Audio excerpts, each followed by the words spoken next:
आठवडाभर ऑफिस, काम, मीटिंग्स आणि या सगळ्यांमध्ये एकच गोष्ट सतत डोक्यात चालू असते, ती म्हणजे या विकेंडला कुठे जायचं. सकाळपासून खूप पाऊस होता, म्हणून नेहमीप्रमाणे इंस्टाग्राम स्क्रोल करत बसलो होतो आणि एका नितांत सुंदर पोस्टवर नजर गेली. त्या ठिकाणी निळाशार पाणी, आजूबाजूला हिरवीगार झालेली सह्याद्री डोंगर रांग, थोडंसं धुकं आणि नितांत शांतता. हे पाहताच ठरवलं, आज इथंच जायचं. पुणे आणि हिंजवडी IT पार्कपासून जवळच खांबोली गावातील एक अप्रतिम धरण, जसं निसर्गाच्या कुशीत लपलेलं स्वर्गासारखं वाटतं. आणि मग काय, आपली धन्नो काढली, कॅमेरा सेट केला, स्पॉटिफायवर ट्रॅव्हल प्लेलिस्ट चालू केली आणि निघालो एका अनोख्या प्रवासासाठी. चला तर मग तुम्ही पण माझ्यासोबत एक शांत, सुंदर आणि रिफ्रेश करणाऱ्या पिकनिकसाठी.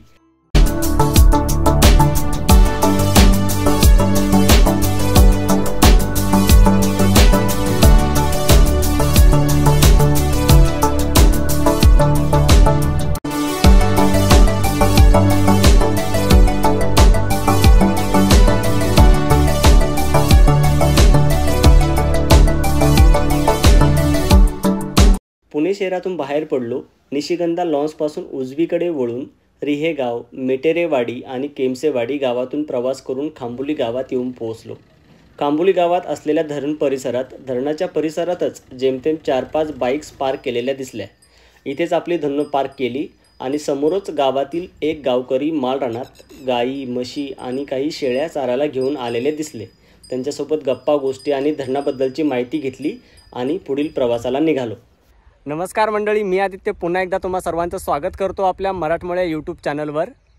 आज मी आलो आहे खांबोली गावामध्ये असलेल्या खांबोली डॅमला व्हिजिट करण्यासाठी. तुम्ही माझ्या पाठीमागे बघू शकता, हाच आहे तो खांबोली डॅम. आणि खांबोली डॅमच्या पलीकडे जो तुम्हाला सह्याद्री डोंगररांग दिसते बघा, कशी हिरवीगार झाली आहे. वाव.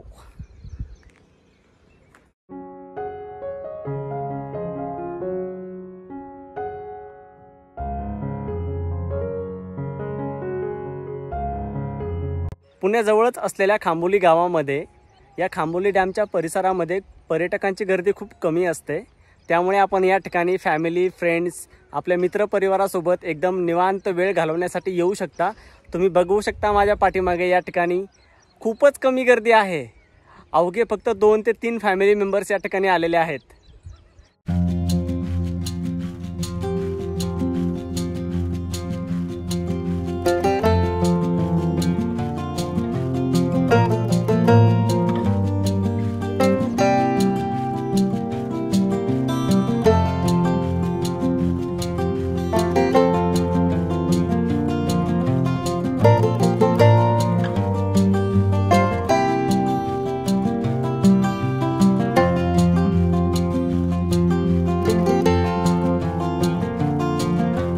पुणे शहरापासून 30 ते 40 किलोमीटर अंतर. पण इथं आलं की असं वाटतं शहरापासून खूप दूर आलोय. डोंगराच्या कुशीत लपलेलं हे खांबोली धरण. पावसाळ्यात 4ही बाजूने डोंगरातून लहान लहान वॉटरफॉल्स, ढगांनी भरलेलं आभाळ, पावसांच्या सरींनी भिजून गेलेली हिरवीगार माळरानं, हे सगळं पाहायला पर्यटक मोठ्या प्रमाणात येतात. इथे येताना मात्र एक गोष्ट लक्षात ठेवा, धरण परिसरात कोणत्याही प्रकारचे फूड स्टॉल्स उपलब्ध नाहीत. म्हणून तुम्ही जर या ठिकाणी फॅमिली, फ्रेंड्ससोबत पिकनिकसाठी येणार असाल तर पिण्यासाठी पुरेसं पाणी, काही खाण्यापिण्याच्या गोष्टी नक्की सोबत ठेवा आणि या निसर्गाचा आनंद घ्या. या ठिकाणी आल्यावर काही गोष्टी जाणवल्या, त्या म्हणजे नितांत शांतता, कोणत्याही प्रकारचा गोंगाट नाही, फक्त पक्ष्यांचा किलबिलाट, झाडांमधून वाहणारा वारा आणि वाहणाऱ्या पाण्याचा आवाज, आजूबाजूला पसरलेली हिरवळ, डोंगरांच्या कुशीत चरत असलेली ही जनावरं, सगळं किती अप्रतिम आहे.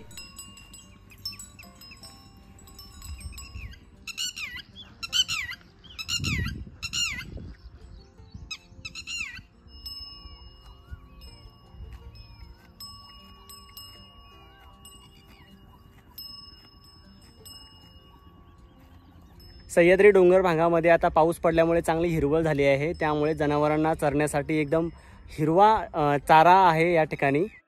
खांबोली धरण परिसर निसर्गाच्या सानिध्यात शांतता अनुभवण्यासाठी, वन डे पिकनिकसाठी अत्यंत सुंदर ठिकाण असून हिरवेगार रान, निळसर पाण्याचा जलाशय आणि आजूबाजूच्या ग्रामीण जीवनशैलीचा अनुभव हे सगळं एकत्रितपणे या ठिकाणाला खास बनवतं.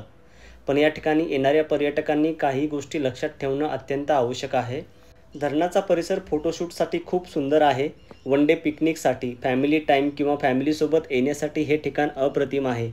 सोबत येताना पुरेसं पाणी, खाण्यापिण्याच्या गोष्टी सोबत ठेवा. धरणाच्या पाण्यात कधीच उतरू नका. धरण परिसर स्वच्छ ठेवा. निसर्गाच्या शांततेत मोठ्या आवाजात साऊंडवर गाणी लावू नका. निसर्गाची शांतता जपा. तर मित्रांनो, हा होता खांबोली धरणाचा छोटासा ट्रॅव्हल ब्लॉग.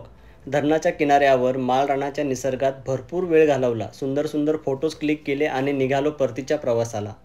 तुम्हाला हा ट्रॅव्हल ब्लॉग कसा वाटला कमेंट सेक्शनमध्ये नक्की सांगा.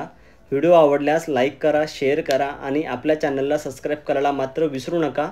भेटूयात पुढच्या भटकंतीमध्ये. तोपर्यंत बाय बाय.